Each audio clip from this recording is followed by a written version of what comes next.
बिस्मिल्लाहिर्रहमानिर्रहीम। अस्सलाम वालेकुम। शेख फूड जैसे किचन व्लॉग में आप सबका वेलकम। उम्मीद करती हूँ कि आप सब खैरियत से होंगे। जलेबी एक स्ट्रीट फूड है और यकीनन ही सबको जलेबी खाना बहुत पसंद है और इसको बनाने का तरीका इतना आसान कि आप इसको एक दफ़ा देख लेंगे तो आप इसको घर में खुद बनाकर आसानी से इसको खा सकते हैं। शायद ही हमारे पाकिस्तान में कोई ऐसा बंदा हो कि जिसको जलेबी पसंद ना हो। तो जलेबी सबकी फेवरेट है, तो इसको बनाने का तरीका भी बहुत आसान है। तो करते हैं रेसिपी को स्टार्ट। बिस्मिल्लाहिर्रहमानिर्रहीम। सबसे पहले हमने एक कटोरी में मैदा लेना है। मैदे से हम इसको बनाएंगे और बहुत ही आसानी से। उसके बाद एक खुला सा बर्तन लेना है, वो मैदा हमने उसमें छान के शामिल कर देना है और शामिल करने के बाद हमने 1 कप पानी लेना है और पानी शामिल करते जाना है और इसको हमने इसका बैटर बना लेना है। छोटे छोटे से स्टेप हैं, अगर आप इनको फॉलो कर लेंगे तो आपकी जलेबी भी बहुत ही मज़ेदार और कुरकुरी सी बनेगी, क्योंकि कुरकुरी सी जलेबी खाना सबको ही बहुत पसंद है। तो हमने इसको हाथ की मदद से अच्छी तरह से मिक्स करना है और इसका हमने बैटर बना लेना है। और आप देख लें कि किस तरह से माशाल्लाह से इसका बैटर अच्छी तरह से बन चुका है। और उसके बाद हमने इसमें चुटकी भर रंग काट डालना है, या आपको किसी भी पंसार स्टोर से आसानी मिल जाएगा। और चुटकी भर हमने इसमें मीठा सोडा डालना है। उसके बाद यहाँ पे हमने इसमें रेड फूड कलर शामिल करना है और रेड फूड कलर शामिल करने के बाद हमने इसको चम्मच की मदद से अच्छी तरह से मिक्स करना है।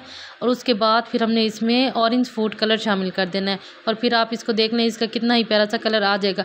आपने इसको इतना अच्छी तरह से मिक्स करना है कि इसमें कोई भी लम्स बाकी ना रह जाए। और आपने देखा है कि किस तरह से बैटर में बबल्स बनना शुरू हो गए थे। जब ये बबल्स बनना शुरू हो जाए तो समझ लें कि आपका बैटर बिल्कुल परफेक्ट तैयार हो चुका है। उसके बाद हमने बैटर को एक साइड पे रख देना है और एक कटोरी जिसका साइज़ हमने मैदे का लिया था उसी कटोरी का साइज़ हमने चीनी लेनी है और उस चीनी को हमने खुले से बर्तन में शामिल करना है।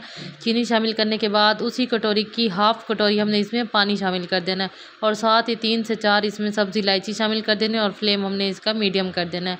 मीडियम फ्लेम पे हमने इसका एक तार का शीरा बना लेना है। जैसे जैसे चीनी मेल्ट होना शुरू हो जाएगी इसका शीरा बनना शुरू हो जाएगा। 2 से 3 मिनट में ही बहुत ही अच्छा सा शीरा अच्छी तरह से बन के रेडी हो जाएगा। और जब आपने देखना है इसका कलर चेंज हो जाए और हाथ पे इस तरह से चिपचिपाहट सी हो जाए तो फिर आपने इसका फ्लेम ऑफ कर देना है, इसको एक साइड पे रख देना है। उसके बाद आपने ये शापर लेना है, हम शापर से इसको बनाएंगे और 1 कप के ऊपर रख के बैटर हमने इसमें शामिल कर देना है।